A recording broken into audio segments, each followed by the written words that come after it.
All right, Shalom. I want to give all the praise, honor, and glory to Yahweh Bahasham, Yahweh Shai Bahasham Rakakwadash. Double honors to the apostles and elders of Great Millstone who taught me this truth. Shalom to the hopeful elect. I'm back with another quick lesson through the Holy Spirit of the Rakakwadash. In the fate of America, Babylon the Great is in the hands of Yahweh Shemel Shai. And there's nothing that Esau can do to change the outcome. There's 3 phases of a ballistic missile. Boost phase. First 5 minutes, that's when it's detectable from space. Then it enters mid-course phase, which is going to be 20 minutes, arcing across the globe to its target. 500 miles up, something like Mach 23, 14,000 miles an hour. And the last phase is called terminal phase. 100 seconds, when the warhead re-enters the atmosphere, boom, explodes over its target. Remember I told you we have 1,700 nuclear missiles on ready for launch status. Russia has about the same. We have 44 interceptor missiles. How are 44 interceptor missiles going to go up against more than 1,000 Russian nuclear weapons coming at us? So there's this perception that we have a system like the Iron Dome that could take out these incoming missiles, and we simply don't. Which is why when nuclear war begins, it only ends in nuclear Armageddon. Whew. There's There you go. So the fate of America cannot be disannulled, right? Disannul, to annul or cancel, to annul completely, to render void or of no effect. Okay? To annul, do away with, to cancel, all right? So the nuclear destruction, which is going to be the outcome of America's future, it can't be canceled, it can't be changed. It can't be rendered of no effect, right? Jeremiah 51:11, it says, make bright the arrows. What are the arrows? The ICBM nuclear missiles, right? He said that in 2nd Ezra 16. The arrows that he shooteth are sharp, right? 2nd Ezra 16:13. For strong is his right hand that bendeth the bow. His arrows that he shooteth are sharp. And this shows you as well that Yahweh Shemel Shai is in control of the nuclear missiles. Right? For strong is his right hand that bendeth the bow. His arrows that he shooteth are sharp, and shall not miss when they begin to be shot into the ends of the world. This is why they're called intercontinental ballistic missiles. Right? They're going to be shot from one end of the earth to the other. Isaiah 13 goes into that. You know? Jeremiah 51:11, again it says, make bright the arrows, gather the shields. The Lord Yahweh Shemel Shai have raised up the spirit of the kings of the Medes. All right, the Medes today would be the Russians, and they have been raised up with great power, pursuing Ezekiel 38. All right, the Lord said that He put hooks in His jaws. You know, Gog and Magog.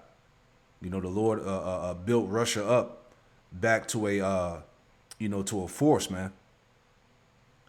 It says the Lord Yahweh Shemel Shai have raised up the spirit of the kings of the Medes.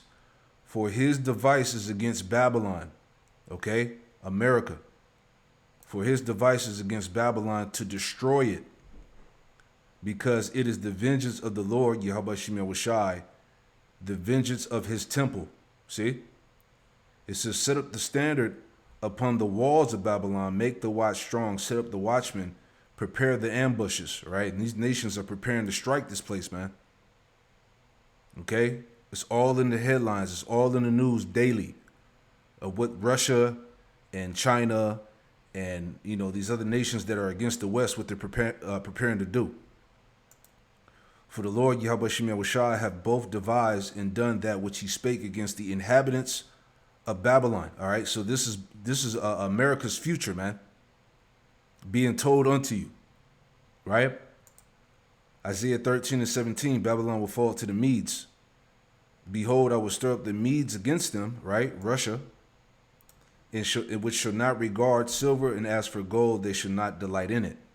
Their bows also shall dash the young men to pieces, and they shall have no pity on the fruit of their womb, and it says their eyes shall not spare children. And Babylon, the glory of kingdoms, the beauty of the Chaldees' excellency, shall be as when the Most High overthrew Sodom and Gomorrah. All right, so like the scriptures say, Babylon, let me get it. Babylon has been that golden cup, right? Jeremiah 51, and I start at 5. Jeremiah 51 and 5, for Israel have not been forsaken, nor Judah of his power, right? This is why we're in the time of the awakening, all right? The Israelites are waking up, starting with the elect, all right? Prophecy is going out. The true understanding of the scriptures is going out, and the elect are standing back up upon their feet in these last days. So again, Israel has not been forsaken, nor Judah of his power. The Lord, Yahweh Shem Yahushua of hosts, though their land was filled with sin against the Holy One of Israel. Verse 6. Flee out of the midst of Babylon and deliver every man his soul. Be not cut off in her iniquity. For this is the time of the Lord Yahweh Shem Yahushua's vengeance. He will render unto her a recompense, right? And that word recompense goes back to a reward. Okay, retribution. Verse 7, Babylon have been a golden cup in the Lord's hand. See?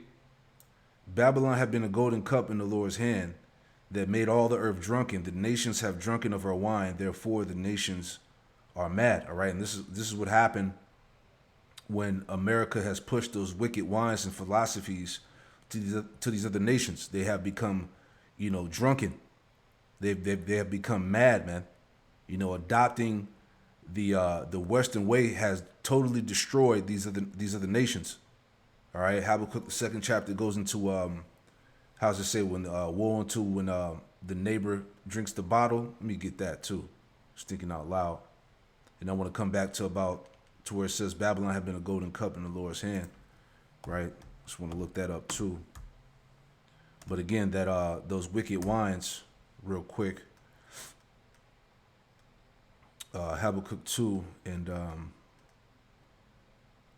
verse 15, it says, woe unto him that giveth his neighbor drink, that puttest thy bottle to him, and makest him drunken also, that thou mayest look on their nakedness. And essentially, by these nations adopting that democracy, that Western way, it made these nations drunk. They were found naked. They were in sin, because through those philosophies of Babylon, these nations had put away their customs and took on this Western way to destruction, man. Right? This is why, again, going back to Jeremiah 51, this is why those nations are mad, right? And this is why they're ready to bring, war, destruction, right? But I want to look this up real quick, just curious to see what it says, and we'll get to this video that I got queued up. All right. Let's pull this up real quick. See if we get anything meaning. Right? Let's see what we get. All right. So it says the phrase Babylon have been a golden cup in the Lord's hand refers to Babylon's splendor and power as an instrument used by God to enact judgment on other nations. Right, exactly. So like we talked about, the influence, the wines and the philosophies that these nations have taken on from Babylon, America, right, that have destroyed them. It says, however, the wine in this cup symbolizes the destructive influence and wrath that Babylon spreads, leading nations to madness and ruin. Exactly. Right. And this is why these nations are no longer, accepting that Western way. OK, that democracy, that feminism, the Moism. Right. The Western, what they call Western imperialism has destroyed all of these nations that took that on, right? This is why these nations now are preparing for war, right? So back to the point again, as we just saw here, Babylon's, destruction cannot be disannulled, right? And I just wanted to kind of just play this video here. I had did a quick animation using some clips from this video. This is a pretty good video here from the Wall Street Journal, all right? Going into the Golden Dome. The 175 billion Golden Dome will upgrade U.S. defense, right? But as we just saw, there's no Golden Dome, Iron Dome. There's nothing they can do to stop that inevitable nuclear destruction, right? So this is just a vain imagination from these devils, The Golden Dome for America is a game changer. President Trump's Golden Dome plan might look simple here, but if the $175 billion missile defense shield is going to work the way he wants it to, the US will need to put technology into space that is incredibly complex. In some cases, we're talking about satellites that don't even exist yet. The only time that I can think of in the history of the United States where we have gone after something this complex was the Manhattan Project. In the short term, experts say we'll probably see more existing defense systems placed around the country. Long term, those systems will have to interact with hundreds of satellites that are supposed to detect, track, and eventually even intercept high-tech missiles from space. That's because competitors like China and Russia are racing to develop missiles that can maneuver and evade current defenses. I think innovation is going to continue, and we can't imagine or predict what our competitor nations are going to come up with. Here's what the Golden Dome could ultimately look like, and why some worry that it will fuel a dangerous arms race in space. To understand why officials say the Golden Dome is needed, you first have to understand how missile technology is advancing. We'll start with the Standard Intercontinental Ballistic Missile, or ICBM, which travels in a high arc. This kind of missile, boosted by a rocket, travels to its peak hundreds of miles above the Earth, and then is brought down by gravity. ICBMs are very dangerous. They can carry multiple nuclear warheads and even be shot from submarines. But their trajectory is predictable, making them easier to detect and track with radar. So several defense systems are capable of shooting one of these down. Now there's a newer and more dangerous intercontinental missile called the Fractional Orbital Bombardment System, or FOBS. These can fly much lower. This kind of weapon is launched into a partial or fractional orbit. Since it doesn't travel in a high arc, the weapon can fly under the radar for much of its flight. It's capable of reaching its target much faster, and crucially, it can approach from unexpected angles, meaning defenses don't know when or where it's coming down. Another newer threat is the Boosted Hypersonic Glide Weapon, which is an intercontinental missile that can maneuver and evade defenses. These missiles are launched into space and ultimately travel at extremely fast speeds, greater than Mach 5. And after they enter the atmosphere, they maneuver to their targets on a glide vehicle. Because they can glide at low altitudes and change course midair, they can be extremely hard to detect and counter. Yeah, remember, again, the Spirit of the Lord is going to be on those missiles when they're shot. All right, so no matter what type of technology that they may have, they're not going to be able to stop it. Again, it's all vanity. It's all in vain. Right? Joel, the 2nd chapter. Just want to go straight to the point. So this is going into the missiles in this chapter, the beginning of this chapter, right? But this is Joel 2 and 4. It says, the appearance of them is as the appearance of horses, and as horsemen so shall they run. Like the noise of chariots on the top of mountains shall they leap, like the noise of a flame of fire that devoureth the stubble, as a strong people set in battle array, right? Going into those missiles, man. Before their face, the people shall be much pain. All faces shall gather blackness. All right, these people are going to get scorched. They shall run like mighty men. They shall climb the walls like men of war, and they shall march everyone on his ways, and they shall not break their ranks. The point, verse 8. Neither shall one thrust another, they shall walk everyone in his path, and when they fall upon the sword, they shall not be wounded. So again, that missile-guided technology that they have, and then ultimately the Spirit of the Lord is going to be guiding those missiles to hit their destined targets. All right? So that can't be stopped. There's nothing they can do. All right? They shall run to and fro in the city, they shall run upon the wall, they shall climb up upon the houses, they shall enter in at the windows like a thief, right? So when those missiles go up into the heavens, as she was just explaining, and those warheads come down and hit the earth, right? That's exactly what's going to happen when those missiles are shot from them silos, man. All right?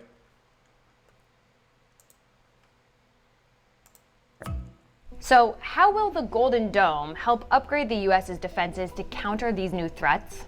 The US already has a network of satellites that scans for infrared signatures, so they can detect when and where missiles launch. But those satellites can't determine the type of missiles being fired. The maneuverability, the gliding, the outmaneuvering of our defenses, those are all the challenges that we're trying to address. So we need a sensor layer that can keep track and custody of all of these objects as they are maneuvering. A sensor layer, which the Pentagon has already been developing, is a network of tracking satellites that President Trump wants to expedite. By launching hundreds and eventually even thousands of sensors into orbit, the US says it will be able to detect and, importantly, track missiles as they maneuver and change course. Officials say the system will be able to calculate where a missile is heading so that defense systems can intercept it. But the Golden Dome won't stop there. The US wants to field even more ambitious and controversial space technology that hasn't even been fully developed yet. We're talking about space interceptors. It's not clear what the design is. The satellite might contain multiple interceptors, as in like a mother and daughter. It's not clear what the design is, what the US will end up pursuing. Whatever they end up looking like, these interceptors will, in theory, be key, because they'll be able to take out missiles much earlier in their flight. However, this is where things get very controversial. If you put interceptors in space, you could potentially do a lot more than just take out missile threats. You could imagine them being used offensively, let's say to take out satellites belonging to China or Russia. It's no surprise those countries, America's biggest competitors in space, have come out against the Golden Dome. 美国奉行本国优先，执迷于谋求自身绝对安全。我们敦促美方尽早放弃发展和部署全球反导系统。 Our enemies are very unhappy about it. You've been hearing, you've been reading. Why are they doing that? Why?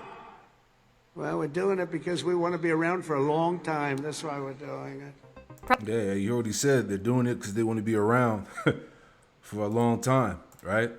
And that's the mindset of Esau, right? Psalm 49 and 11. It says, Psalms 49 and 11, their inward thought is that their houses shall continue forever. As he just said, they're building this golden dome, this iron dome, so they can be around for a long time. Okay, they think that they can protect themselves from nuclear war. All right, from these nuclear missiles hitting. It's not going to happen.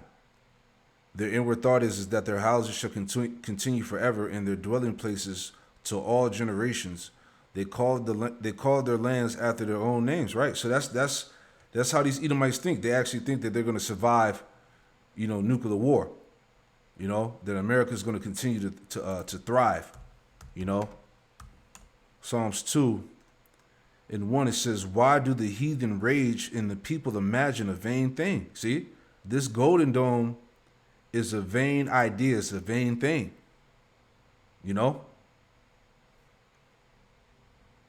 President Trump has said the Golden Dome will cost $175 billion and be done by the end of his term. Though experts say it could cost billions more and take much longer to build out, that is, if it's actually ever finished. Previous presidents, most notably Ronald Reagan, have attempted ambitious missile defense efforts in the past. What must be recognized is that our security is based on being prepared to meet all threats. Those initiatives fell short because of high costs, technological shortcomings, and even pressure from foreign countries. The big question now is whether President Trump will be able to overcome those very same obstacles. Yeah, so again, the Lord is in control, man, right? Proverbs 16 and 4.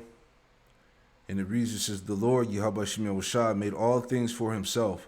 Yea, even the wicked for the day of evil," right? Everything is in the control of the Most High, man.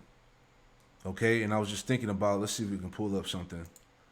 All right, because when those missiles are launched, again, the Lord is going to be controlling those missiles, man. His spirit is going to be on those missiles, right? And I want to get the, let's see, UFOs around nuclear bases. See what we get. Yeah. I just want to pull up something, man. Because there's been testimonies from, America's military and Russia's military of how those, how the UFOs, the chariots, have, controlled the systems, turned them on, turned them off, taking missiles out of the air, all types of stuff. As deep as now, being as deep as I am in UFO research, where like I know there's a nuclear connection. There's a great book by a guy named Robert Hastings called UFOs and Nukes, and it's like 600 pages, and it is 167 Q-cleared ICBM security personnel, radar operators, employees at nuclear bases where they're saying they see tic tacs, orbs, saucers, all sorts of stuff flying around our nuclear sites, often disarming the nukes. And so it's always... And I've done lessons going into this. Yeah, there's been a lot of testimonies about how the angels disarm the nukes. They can shut the system on, shut it off. So the point I'm making is that the Lord is going to be in control once this, once nuclear war breaks out. Okay, He's going to control. He's going to take down them satellites and He's going to disarm that Iron Dome. You know, that Golden Dome. All right, this is the Lord's movie, as we just read, right? Isaiah 45:7. It says, Isaiah 45:7, I form the light and create darkness. I make peace and create evil. I, the Lord, Yahweh Shem Yahushai, do all these things. See? So there's nothing at all that Esau can do whatsoever, right? Once it goes down, that's it, right?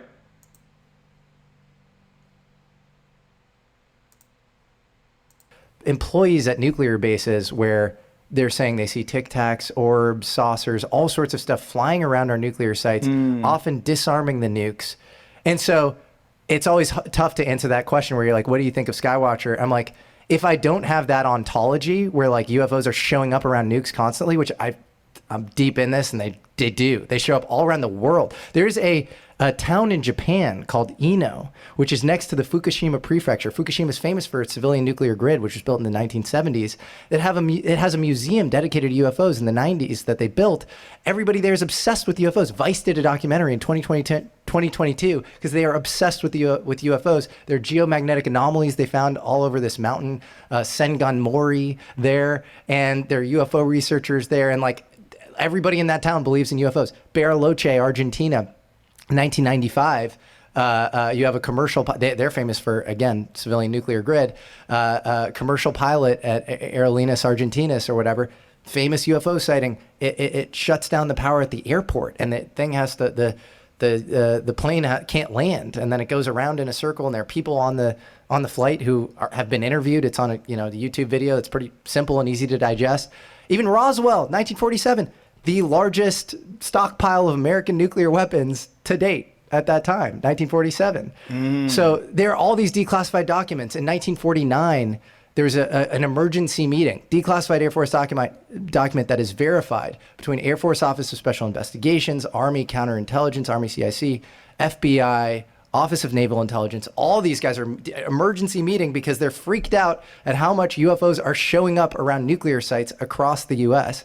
In 1952, there's a Look magazine article where Captain Edward J. Ruppelt, who's kind of marginalized pre-Blue Book really taking off with J. Allen Hynek, who I think was basically a disinfo agent, where I do, yeah, and he's claimed to have like gotten better and kind of be, he admitted his part in the cover-up, but then I think he kept going on with some fuckery, yeah, yeah. So there's so if you don't have that ontology, there's Vasily Alexeyev is a Russian general, and in a German magazine from 2000, he's interviewed, and he talks about how UFOs show up at the forefront of human ingenuity and advancement. And when we transport certain material, the UFOs show up. Now, being as deep... Yeah. So again, that just proves the point that the Most High, Yahweh Shem Yahushai, is in control of everything, man. So the fate of Babylon, again, cannot be disannulled, man. All right? We're in that time. Shalom.